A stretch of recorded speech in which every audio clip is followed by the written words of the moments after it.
চমৎকার একটি দেশি লাল রঙের গরু, যার কুঁজে হচ্ছে কালো। গরুটির নাম্বার হচ্ছে 78 নাম্বার।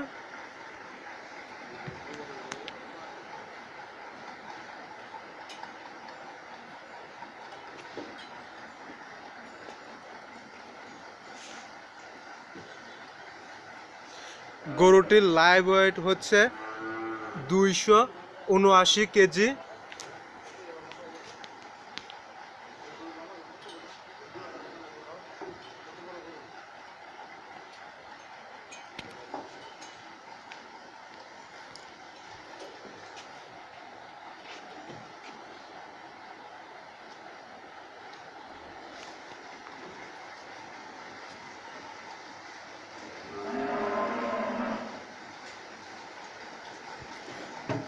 আটাত্তর নম্বর গরু, যার লাইভ ওয়েট হচ্ছে 279 কেজি।